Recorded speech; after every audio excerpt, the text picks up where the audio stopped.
Selamat sore bagi mahasiswa yang menyimak video kali ini. Semoga senantiasa dalam keadaan sehat. Pada pertemuan kali ini, saya akan memaparkan mengenai chapter berikutnya dari mata kuliah kita. Paparan akan saya sampaikan dalam bentuk PowerPoint sebagai berikut.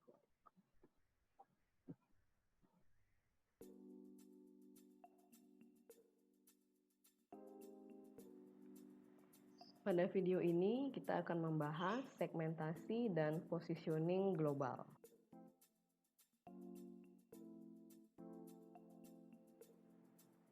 Topik-topik yang akan kita bahas, yang pertama adalah alasan untuk melakukan segmentasi pasar internasional. Yang kedua adalah pendekatan-pendekatan dalam segmentasi pasar internasional. Yang ketiga, skenario segmentasi. Yang keempat, basis dalam melakukan segmentasi pasar internasional. Yang kelima, strategi positioning internasional. Dan yang terakhir adalah positioning global, asing, dan lokal.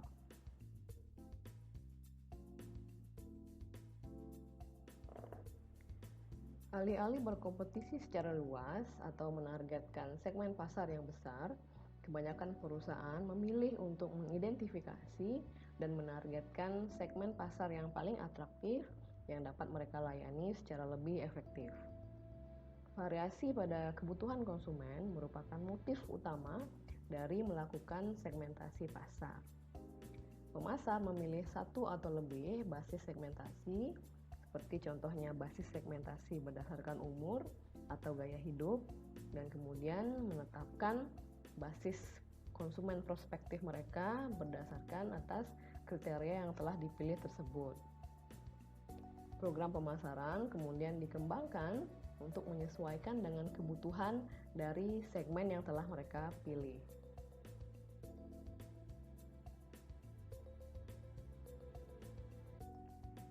Kita masuk ke poin bahasan yang pertama, yaitu alasan untuk melakukan segmentasi pasar internasional.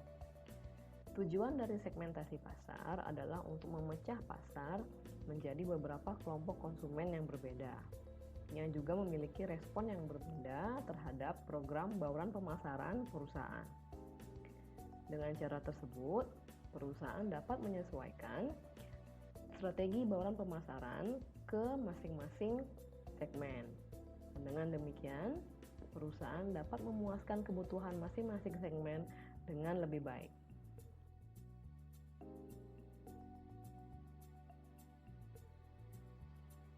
Secara umum, idealnya segmen harus memiliki beberapa kriteria yang harus dipenuhi. Yang pertama adalah dapat diidentifikasi. Segmen haruslah mudah untuk diidentifikasi dan untuk diukur besarnya. Kriteria ini contohnya apabila menggunakan basis sosioekonomi variabel, yaitu income per kapita. Dengan variabel income per kapita, ukuran segmen dapat dengan mudah ditentukan. Di sisi lain, ukuran segmen yang menggunakan basis segmentasi value atau gaya hidup seringkali agak sulit untuk diukur besarannya. Kriteria yang kedua adalah jumlahnya cukup besar. Segmen haruslah cukup besar sehingga layak untuk disasar. Namun, teknologi modern seperti flexible manufacturing memungkinkan perusahaan untuk melonggarkan kriteria ini. Dan faktanya, banyak segmen yang dianggap terlalu kecil di satu negara akan menjadi atraktif apabila segmen tersebut digabungkan dengan segmen-segmen sejenis di beberapa negara.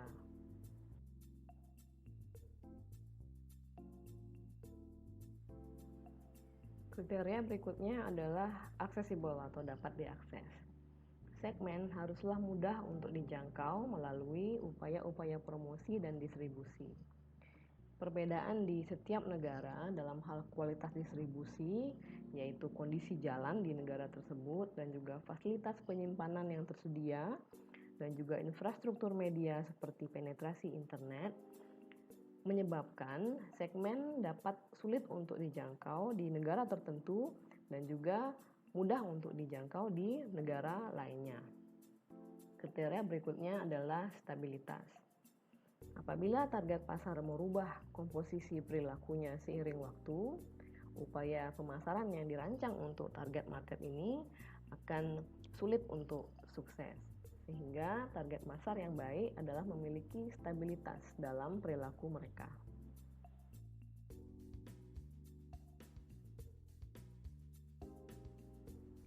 Kriteria berikutnya adalah responsif.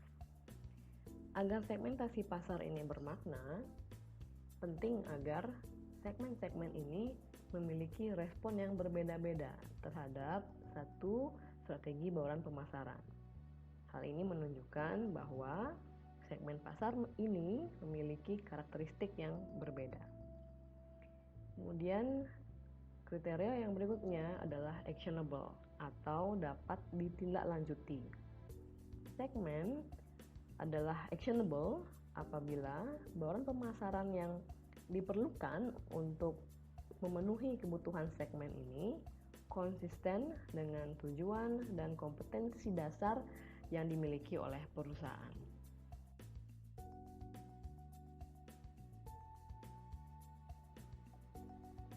Terdapat beberapa alasan pemasar internasional melakukan segmentasi pasar internasional. Alasan yang pertama adalah country screening atau penyaringan negara-negara.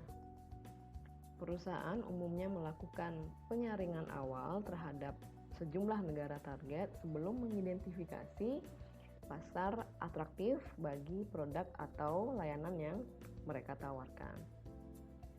Dalam penyaringan awal, analis pasar umumnya bergantung pada beberapa indikator di mana informasi dapat dengan mudah dikumpulkan dari sumber-sumber data sekunder. Contoh dari indikator dapat berupa GDP per kapita atau pendapatan per kapita.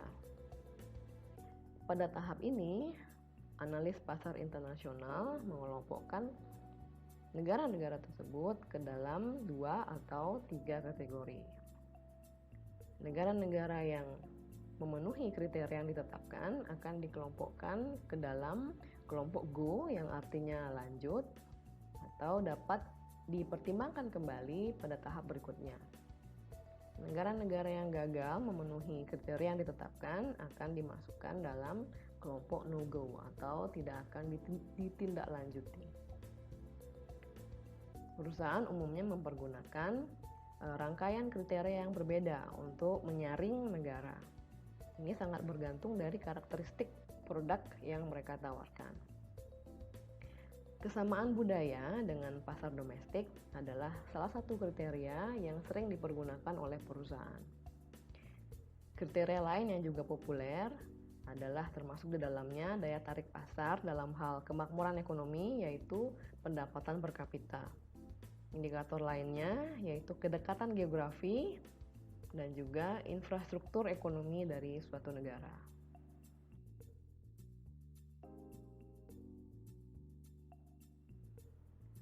Alasan yang kedua adalah riset pemasaran global.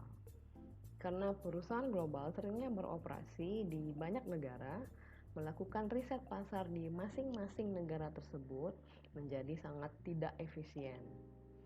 Satu pendekatan yang dapat dilakukan adalah yang pertama dengan memulai mengelompokkan negara-negara tersebut menjadi beberapa klaster yang terdiri atas negara-negara yang homogen atau dengan karakteristik yang sama.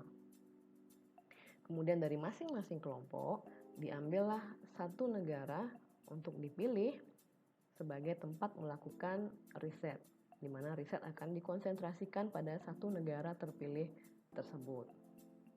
Kemudian temuan dari riset pasar tersebut dari satu negara yang terpilih akan kemudian diimplementasikan pada negara-negara lain yang menjadi anggota dalam satu klaster yang sama dengan negara yang terpilih tersebut.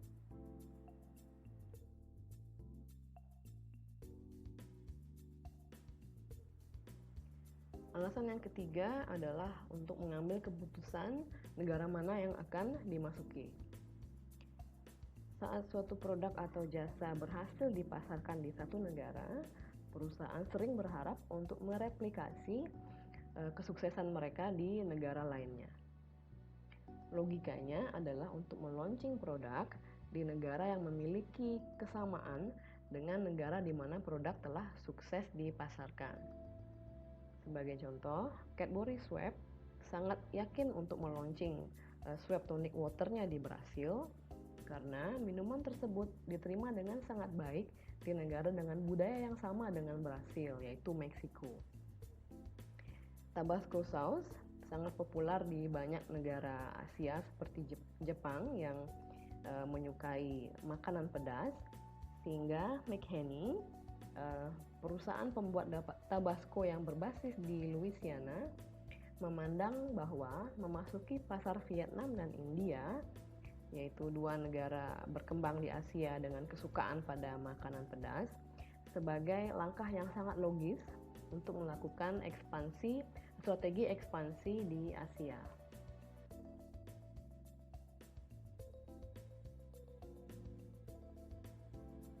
Alasan yang keempat adalah untuk menetapkan strategi positioning. Keputusan segmentasi merupakan keputusan yang penting dalam menentukan strategi positioning bagi produk perusahaan. Saat perusahaan telah memilih satu segmen pasar yang akan dilayani, manajemen kemudian perlu untuk mengembangkan strategi positioning menyesuaikan dengan keinginan dan kebutuhan dari segmen yang telah dipilih tersebut. Perubahan lingkungan atau pergeseran pada preferensi konsumen sering memaksa perusahaan untuk memikirkan kembali strategi positioning mereka.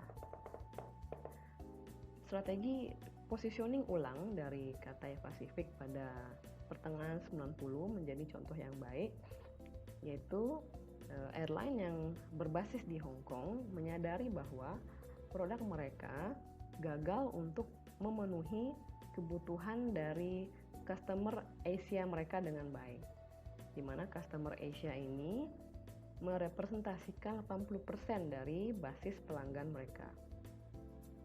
Untuk melayani atau memuaskan secara lebih baik target segmen ini, airline Cathay Pacific memutuskan untuk melakukan positioning ulang agar menjadi airline yang disukai atau dipilih oleh wisatawan dari Asia. Untuk itu, Cathay ingin memproyeksikan karakteristik Asia dengan mempergunakan pendekatan personal. Cathay kemudian menawarkan berbagai variasi dari makanan khas Asia dan juga memberikan entertainment khas Asia dalam penerbangannya. Dan hal lain yang dilakukan oleh Cathay juga adalah memperkenalkan logo baru dengan warna baru, mencat ulang eksteriornya, dan merancang ulang atau mendesain kembali kabin dan counter tiketnya. Untuk mengkomunikasikan perubahan ini kepada publik, Cathay kemudian meluncing kampanye advertising yang cukup masif dengan slogan The Heart of Asia.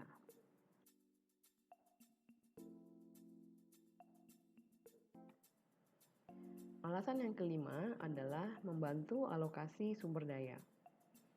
Segmentasi pasar akan sangat bermanfaat dalam membantu manajer untuk menentukan bagaimana mengalokasikan sumber daya pemasaran di berbagai negara. Contohnya, Nestle mengelompokkan negara-negara mempergunakan dua kriteria untuk produk Nescafe-nya. Kriteria tersebut adalah konsumsi kopi per kapita dan market share Nescafe di negara tersebut.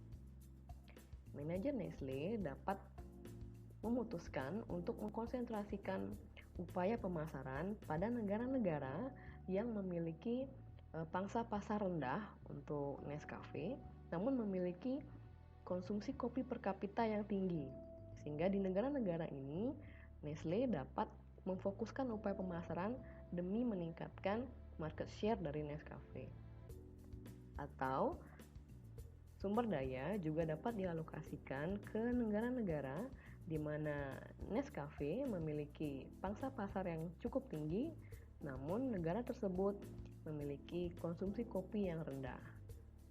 Harapannya adalah dengan upaya pemasaran, Nestle dapat meningkatkan konsumsi kopi per kapita di negara tersebut sehingga meningkatkan penjualannya.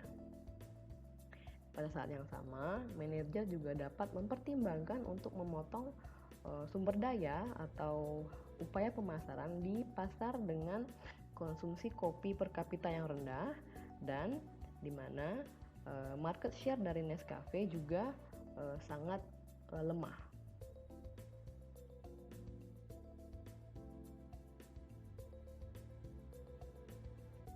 Alasan yang keenam adalah untuk merancang strategi bauran pemasaran atau marketing mix.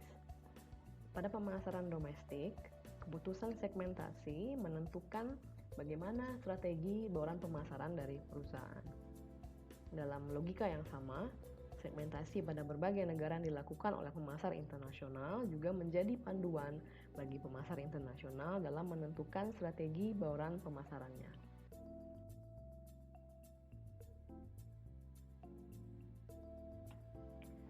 Kita masuk ke poin bahasan yang kedua, yaitu pendekatan segmentasi pasar internasional. Prosedur segmentasi pasar internasional yang sangat umum digunakan, yaitu mengklasifikasikan negara prospek secara geografis. Pendekatan ini dikenal dengan sebutan country as segment atau segmentasi agregat. Country as segment, pendekatan country as segment memiliki beberapa kelemahan. Dari perspektif pemasar global, relevansi manajerial dari segmen geografis ini sangat dipertanyakan. Karena batas antar negara sangat jarang mendefinisikan adanya perbedaan dalam respon konsumen terhadap strategi marketing tertentu.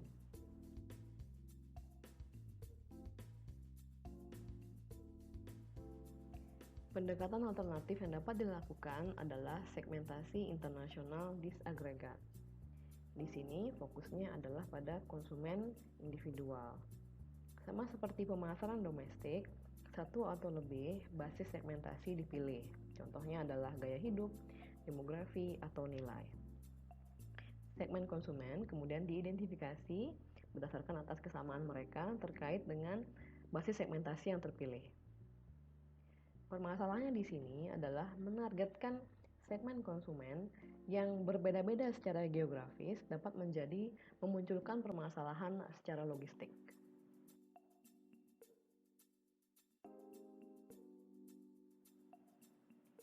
Untuk mengatasi kelemahan-kelemahan dari dua pendekatan yang telah dijelaskan sebelumnya, pemasar internasional dapat memilih untuk melakukan two-stage international segmentation atau segmentasi internasional dua tahap. Pada tahap yang pertama dilakukan segmentasi makro, yaitu klasifikasi dari beberapa negara menjadi klaster-klaster yang berbeda, di mana dalam satu klaster terdapat kumpulan negara dengan karakteristik yang sama. Pada step yang kedua dilakukan segmentasi mikro, yaitu mensegmentasi konsumen pada masing-masing klaster negara yang telah diidentifikasi pada step yang pertama. Pada step yang pertama, yaitu segmentasi makro, negara-negara dikelompokkan mempergunakan basis segmentasi yang sangat general atau umum. Kemudian pada level yang kedua, yaitu segmentasi mikro, hal ini sama dengan segmentasi standar yang dilakukan dalam satu negara. Segmentasi mikro mempergunakan kriteria yang sama dengan standar market segmentation, yaitu demografi, contohnya usia, gender, family life cycle, atau mempergunakan variabel sosioekonomi, contohnya adalah income per kapita dan kelas sosial. Dapat juga mempergunakan variabel gaya hidup, nilai, dan juga manfaat yang dicari.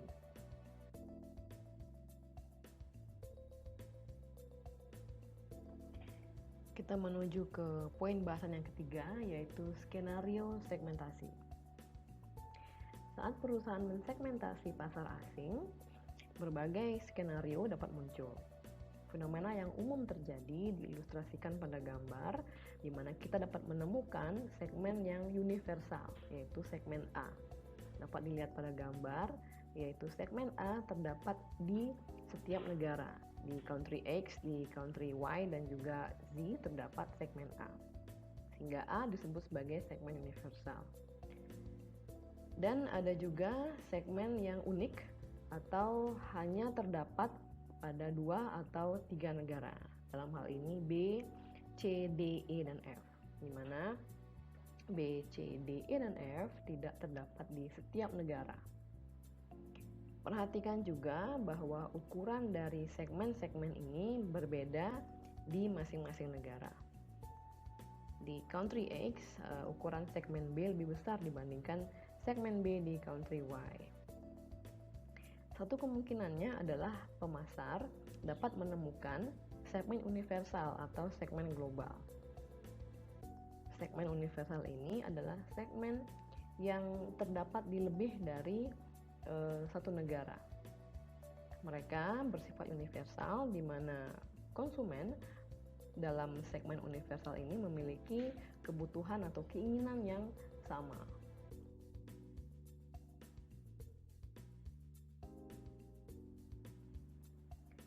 Contoh dari segmen universal termasuk diantaranya adalah kaum muda global, business traveler, dan juga kaum elit global atau golongan kelas atas. Persamaan dalam kebutuhan konsumen bergantung pada kategori produk. Ini akan kita bahas pada section berikutnya. Salah satu contoh dari bagaimana menargetkan universal segment adalah Axe, yaitu merek dari produk perawatan diri bagi pria dari Unilever, menunjukkan bagaimana perusahaan dapat memasarkan produknya dengan sukses pada suatu segmen global. Dalam hal ini, kaum muda global. Untuk memperoleh perhatian dari kaum muda di seluruh dunia, Unilever mengembangkan ide marketing seputar parfum Axe atau deodoran Axe. Tim pemasaran Axe menciptakan suatu rangkaian iklan yang menunjukkan Axe Effect, yaitu bagaimana para wanita mengejar pria-pria yang mempergunakan deodoran dengan merek Axe.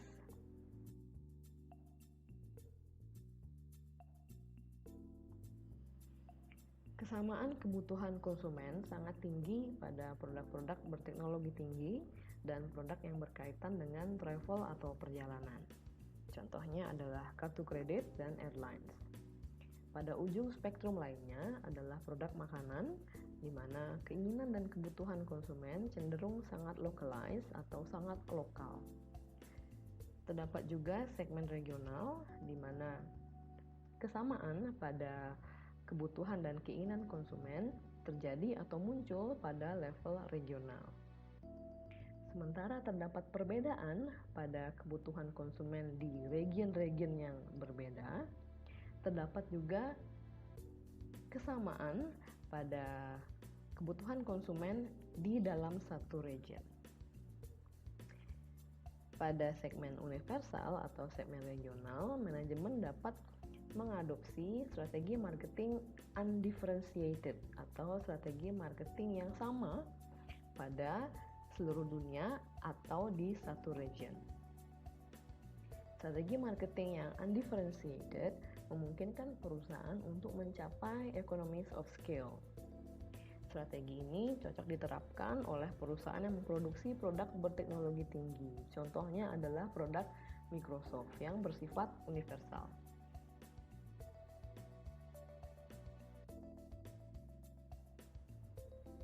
Pada ujung spektrum yang lain, terdapat perusahaan yang menyesuaikan strategi pemasarannya terhadap kebutuhan dan keinginan pasar lokal. Walaupun preferensi dan kebutuhan konsumen sama, perbedaan pada positioning dan juga elemen barang pemasaran perlu dilakukan untuk menghadapi variasi pada kondisi pasar lokal. Strategi yang terdiferensiasi ini memungkinkan perusahaan untuk lebih dapat menyesuaikan diri atau selaras dengan pasar lokal dan lebih fleksibel. Segmen unik atau diverse adalah suatu kondisi di mana kebutuhan dan keinginan konsumen sangat berbeda di negara yang berbeda atau sangat berbeda antar negara, sehingga sangat sulit untuk mendapatkan segmen yang sama di beberapa negara. Dibandingkan dengan mencari satu segmen yang sama di beberapa negara, terkadang manajemen memilih target market yang paling atraktif di masing-masing negara. Contohnya yang dilakukan oleh Jack Daniel's, merek whisky berbasis di Tennessee. Jack Daniel's mengimplementasikan diverse target market, di mana di Australia minuman ini menargetkan social drinker yang muda dan hip. Di Cina, di mana sebotol Jack Daniel dibanderol seharga $30 atau lebih, atau 2 kali harga di pasar Amerika, target market Jack Daniel's di Cina adalah urban professional berusia 30-40 tahun yang menghasilkan $1.000 per bulan.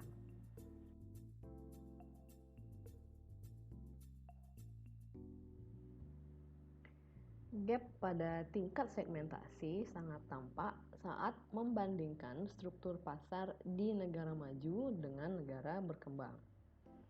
Untuk kebanyakan barang konsumen, struktur pasar untuk satu kategori di negara berkembang seringnya sangat sederhana, yaitu produk premium versus produk ekonomi. Di negara maju di sisi lain, mereka umumnya memiliki lebih banyak segmen dan ceruk.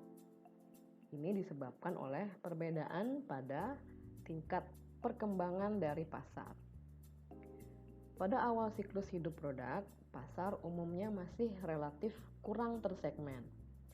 Namun seiring dengan semakin berpengalamannya konsumen dan mereka menginginkan fitur-fitur lebih dari produk yang mereka konsumsi, kemudian muncullah segmen-segmen baru dan ceruk-ceruk pasar yang baru.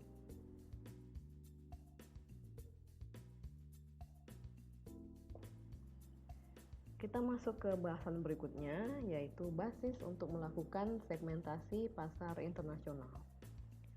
Langkah pertama dalam melakukan segmentasi pasar internasional adalah menentukan kriteria mana yang akan digunakan dalam melakukan segmentasi.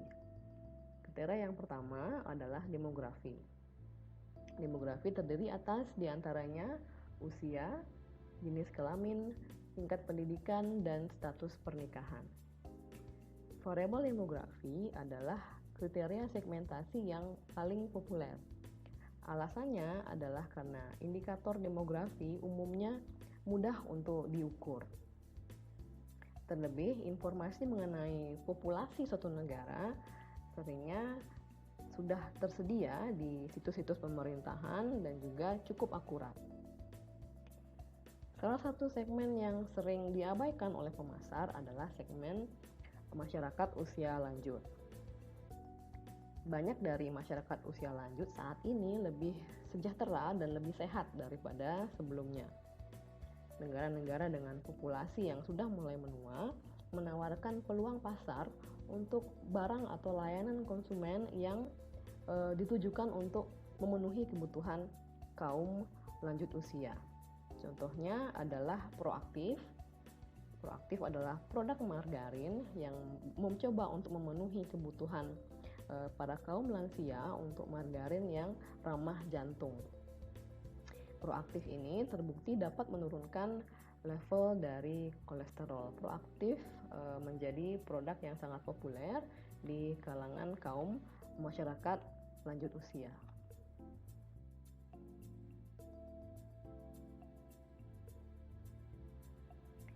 Variabel yang kedua adalah variabel sosioekonomi. Foto satelit yang diambil dari benua Eropa pada malam hari menunjukkan kurva lampu berwarna biru yang merentang dari Manchester, Inggris, kemudian Jerman Rhineland, dan berakhir di utara Italia. Jurnalis Prancis menamai area ini Blue Banana.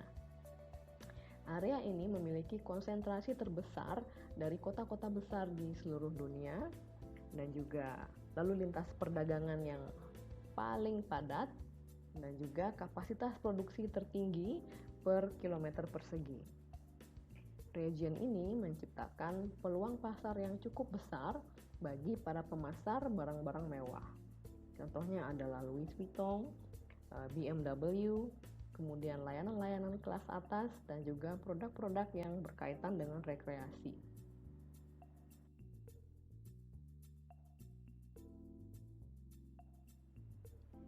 Konsumen dari negara-negara yang memiliki level perkembangan ekonomi yang sama sering menunjukkan kesamaan kebutuhan dalam hal jumlah dan juga jenis barang yang mereka butuhkan atau inginkan. Sehingga tidak mengherankan apabila banyak pemasar barang konsumen yang memandang bahwa pendapatan per kapita sebagai salah satu kriteria kunci dalam mengelompokkan pasar internasional. Kelemahan utama dalam menggunakan pendapatan per kapita sebagai indikator perkembangan ekonomi juga berlaku saat menggunakan indikator ini untuk melakukan segmentasi pasar. Kelemahannya adalah monetisasi transaksi di dalam satu negara, yaitu untuk membandingkan indikator seperti pendapatan per kapita antar negara, angka-angka yang berbasis pada mata uang lokal harus disamakan ke dalam satu mata uang yang umum seperti contohnya US dollar. Namun, pendapatan yang berbasis pada GDP atau perhitungan GDP jarang mencerminkan daya beli yang sebetulnya dari masyarakat satu negara. Sehingga angka pendapatan per kapita pada GDP tidak selalu memberitahukan angka yang akurat mengenai seberapa banyak yang dapat dibeli oleh satu orang atau satu keluarga di suatu negara. Katakanlah middle class di negara berkembang memiliki pendapatan 85 juta per tahun. Dan middle class di negara maju memiliki pendapatan 500 juta per tahun. Keduanya memiliki daya beli yang sama di masing-masing negara.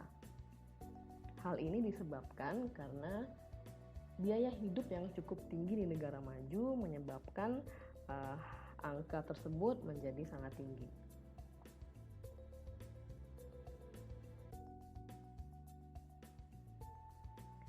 Alternatifnya adalah mempergunakan GDP atau Produk Domestik Bruto yang berdasarkan atas PPP, yaitu Purchasing Power Parity, sebagai kriteria dalam melakukan segmentasi pasar internasional.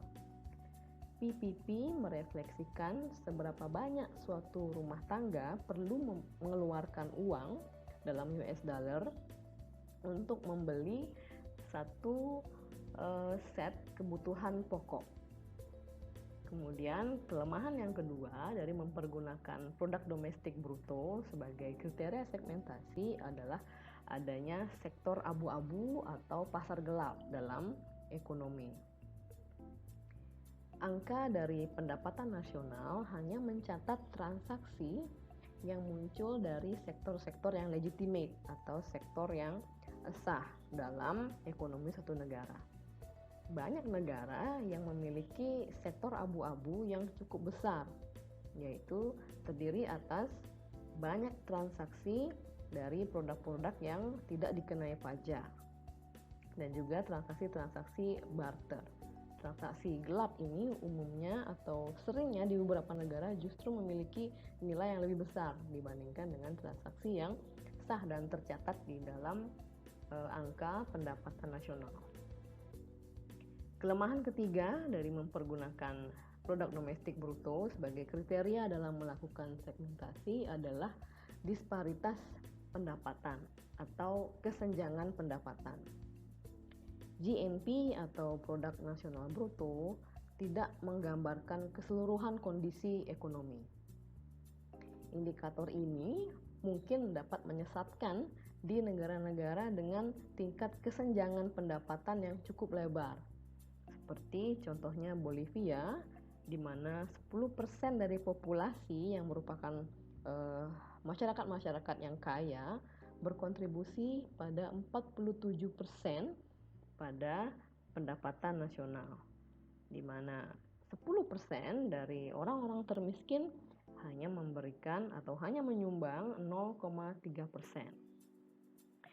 Perhitungan pendapatan nasional adalah merata-ratakan pendapatan ini, sehingga apabila kesenjangan pendapatan sangat lebar di satu negara, maka angka GDP ini tidak menggambarkan kondisi ekonomi atau tidak menggambarkan pendapatan per kapita yang sebetulnya. Pendapatan per kapita dapat menghasilkan angka yang lebih tinggi di negara-negara dengan kesenjangan pendapatan yang cukup lebar, di mana sebetulnya pendapatan per kapita dari masyarakatnya tidak setinggi itu.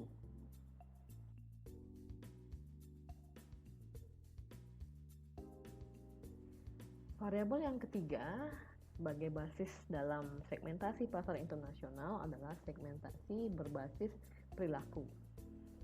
Kriteria yang digunakan dalam segmentasi perilaku diantaranya adalah level dari loyalitas merek, tingkat penggunaan yaitu konsumsi per kapita, penetrasi produk yaitu persentase dari target market yang mempergunakan produk tersebut atau merek tersebut, dan manfaat yang dicari dari suatu produk.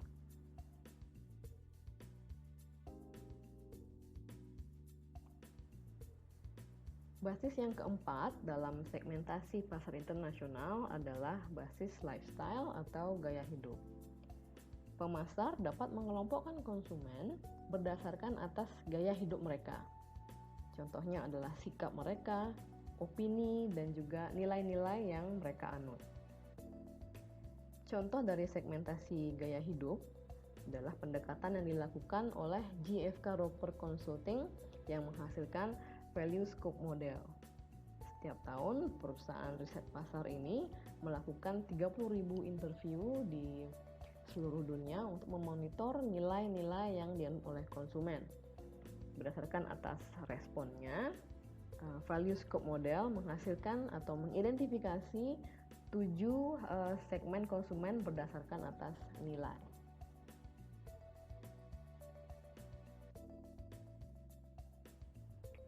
Tujuh segmen gaya hidup tersebut adalah sebagai berikut. Yang pertama yaitu Achievers. Achievers mementingkan status sosial dan berusaha untuk menunjukkan status sosial.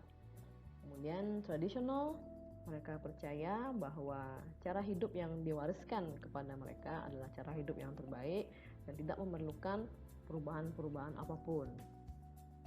Keyakinan religius dan juga tradisi budaya menjadi panduan dari hidup mereka. Kemudian yang ketiga adalah Survivor. Survivor selalu berusaha untuk memberikan upaya mereka yang terbaik, namun tetap sederhana. Survivor tidak mencari banyak uang, namun mereka hanya mencari cukup uang untuk dapat hidup. Mereka ingin untuk membuat hidup mereka sesimpel mungkin dan seteratur mungkin. Kemudian berikutnya Nurturers, mereka memandang bahwa komitmen jangka panjang itu adalah hal yang penting, komitmen kepada teman dan juga keluarga. Mereka juga memandang bahwa dalam memelihara hubungan penting untuk menjadi seseorang yang tulus dan berintegritas. Kemudian ada segmen hedonis yang membutuhkan gratifikasi instan, di mana mereka selalu mencari pengalaman baru dan mereka perlu untuk merasa muda dan ingin untuk menikmati good time atau waktu-waktu yang berkualitas. Social rational memandang dunia sebagai tempat yang sangat besar dan juga beragam, di mana perbedaan harus dihargai. Mereka sangat open-minded dan berusaha untuk melakukan hal-hal yang baik bagi dunia. Kemudian yang terakhir adalah self-directed, di mana mereka sangat menilai tinggi dari kebebasan untuk berperilaku dan berpikir bahwa mereka dapat memilih tujuan mereka sendiri dan mencapainya.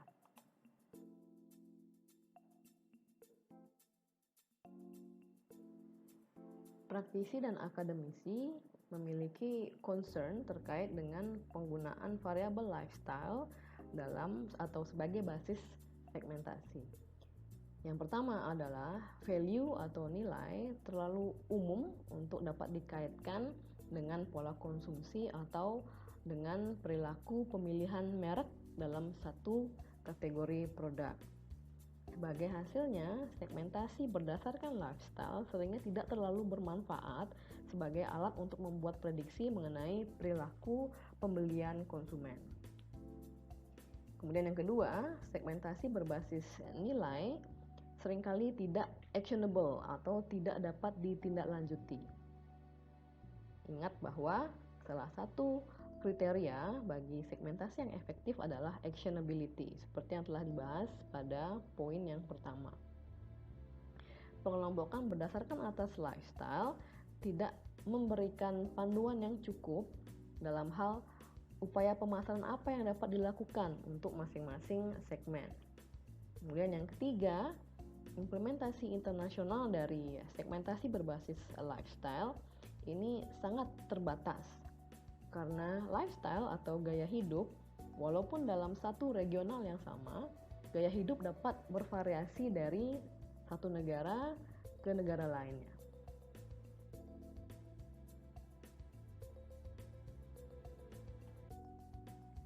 Kita masuk ke bahasan berikutnya, yaitu strategi positioning internasional.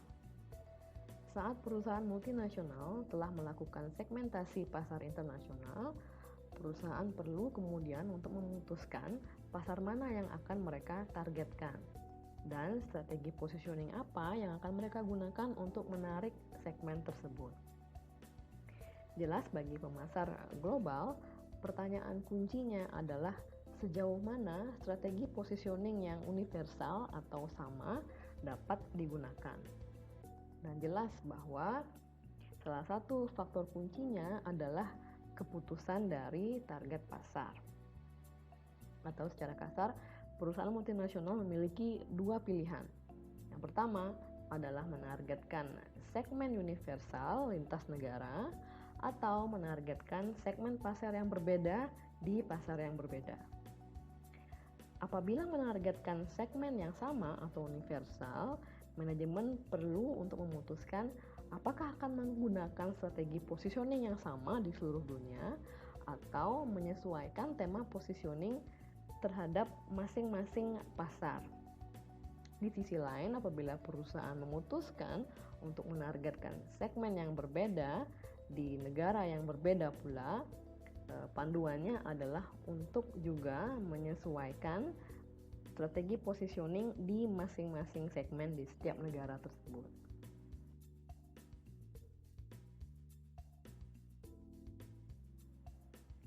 Saat target konsumen sangat serupa di seluruh dunia dan menganut nilai-nilai yang sama dan menunjukkan pola perilaku pembelian yang sama, strategi positioning yang uniform atau serupa akan cukup berhasil. Kebutuhan untuk memiliki image yang konsisten, terutama sangat penting bagi merek-merek yang cukup terkenal di seluruh dunia. Samsung contohnya, manufacturer atau produsen barang-barang elektronik dari Korea Selatan mengumumkan keinginannya untuk meraih posisi nomor 1 dunia untuk produk-produknya pada tahun 2005. Untuk mencapai tujuan ini, Samsung kemudian memposisikan atau melakukan positioning pada mereknya sebagai produk dengan teknologi digital terdepan. Mempergunakan kampanye periklanan yang cukup agresif dan mereka juga mengembangkan serangkaian produk-produk digital yang berkualitas baik. Contohnya televisi, DVD players, dan juga mobile phones generasi ketiga. Memiliki tema positioning yang sama di seluruh dunia memungkinkan perusahaan untuk mempergunakan media-media global. Samsung contohnya, Samsung mensponsori event-event olahraga global yang sangat populer seperti Summer Beijing Olympics pada tahun 2008 dan juga mensponsori tim seperti Chelsea yang merupakan klub sepak bola unggulan Inggris.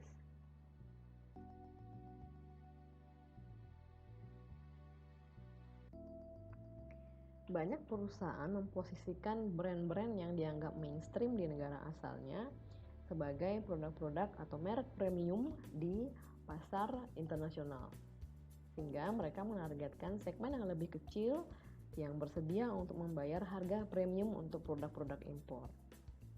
Dengan menargetkan pasar-pasar upscale atau kelas atas di negara-negara tujuan pemasaran, perusahaan dapat mendukung atau membiayai biaya yang lebih besar dari melakukan bisnis di sana.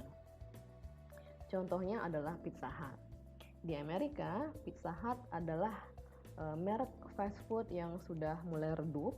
Namun di Cina dan di pasar-pasar luar negeri lainnya, Pizza Hut telah menemukan suatu hidup baru di mana mereka dipandang sebagai restoran yang casual dan juga fashionable. Contoh lain dari brand yang merupakan brand mainstream di negara asalnya namun memiliki image yang premium di pasar internasional adalah Heineken, Levi's, dan Budweiser. Brand-brand lokal umumnya memiliki keunggulan sebagai yang pertama di pasar, sehingga menikmati manfaat-manfaat sebagai pionir. Sehingga alih-alih berkompetisi head-to-head dengan kompetitor lokal, merek-merek asing seringnya lebih baik dengan menargetkan pasar-pasar kelas atas, sehingga tidak menargetkan pasar yang sudah dimiliki oleh kompetitor lokal dan tidak berkompetisi secara head to head. Walaupun segmen upscale ini atau segmen kelas atas ini dalam jumlahnya lebih kecil dibandingkan dengan segmen pada umumnya, segmen ini bersedia untuk membayar harga premium yang cukup substansial untuk produk.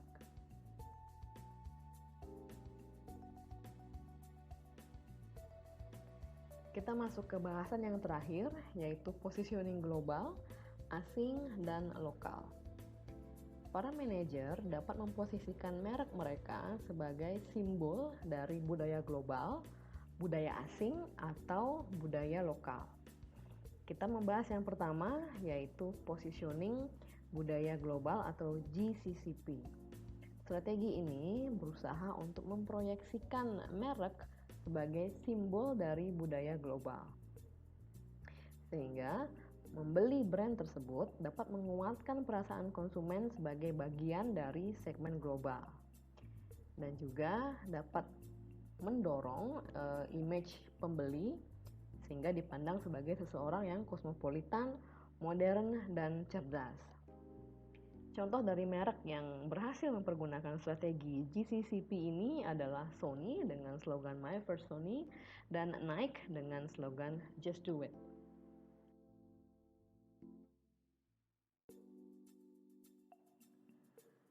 Pada ujung ekstrim yang lain adalah strategi positioning budaya lokal. Walaupun brand tersebut adalah brand global, brand ini digambarkan sebagai bagian intrinsik dari budaya lokal. Brand ini digambarkan sebagai brand yang dikonsumsi oleh orang lokal dan jika memungkinkan diproduksi oleh masyarakat lokal, mempergunakan supplier lokal dan bahan baku lokal. Dengan demikian, brand ini telah mencapai status multilokal.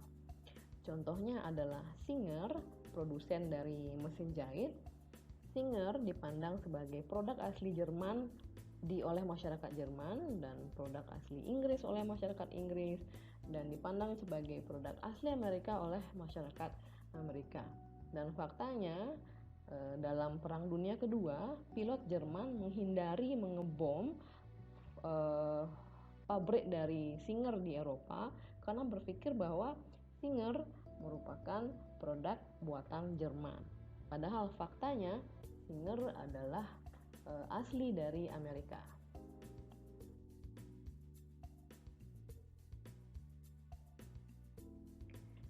Strategi yang ketiga adalah positioning budaya global atau FCCP.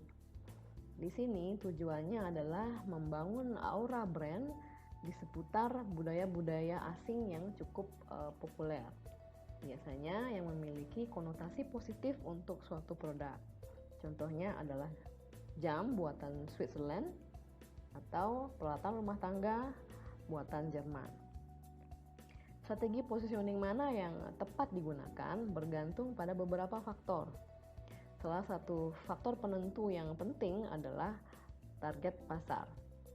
Saat target pasar menganut nilai yang sama, sikap yang sama, dan aspirasi yang sama, mempergunakan strategi global positioning akan efektif. Faktor penentu yang lain adalah kategori produk. Produk yang memuaskan kebutuhan universal dan juga digunakan dalam cara yang sama di seluruh dunia akan lebih efektif jika mempergunakan positioning global. Begitu juga merek-merek barang-barang konsumen berteknologi tinggi. Contohnya adalah Sony dan sebagainya yang mencerminkan kesan modern dan internasional akan tepat mempergunakan pendekatan positioning global. Faktor yang ketiga adalah pendekatan positioning yang digunakan oleh kompetitor lokal.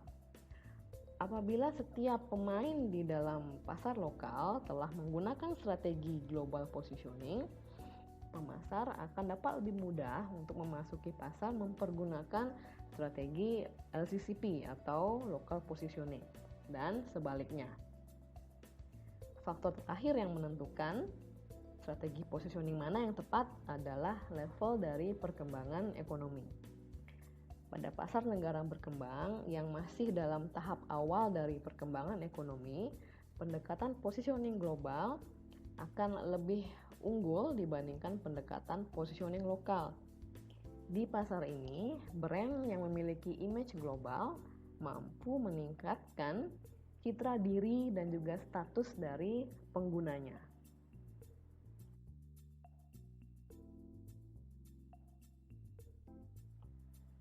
Beberapa brand juga mempergunakan pendekatan hybrid, yaitu mengkombinasikan 3 strategi positioning tersebut. McDonald diproyeksikan sebagai merek fast food yang kosmopolitan dan global. Ini mencerminkan positioning global atau GCCP. Namun di samping itu juga diproyeksikan sebagai merek asli dari otentik dari Amerika. Ini mencerminkan strategi positioning foreign atau FCCP. Dan di banyak negara, McDonald juga sering menyoroti aspek-aspek lokal, menekankan fakta bahwa McDonald menyediakan pekerjaan bagi masyarakat lokal, mempergunakan bahan baku lokal, dan sebagainya. Ini merupakan cerminan dari positioning lokal atau LCCP. Chain restoran fast food ini juga melokalisasi atau melokalkan menunya, menjual sandwich salmon di Norway, make teriyaki burgers di Jepang, make shawarma dan make kebab di Israel, samurai pork burgers di Thailand, dan juga lain sebagainya. Demikian pemaparan saya, semoga dapat diterima dan dipahami dengan baik. Sampai berjumpa kembali di video berikutnya. Terima kasih atas atensinya. Selamat sore.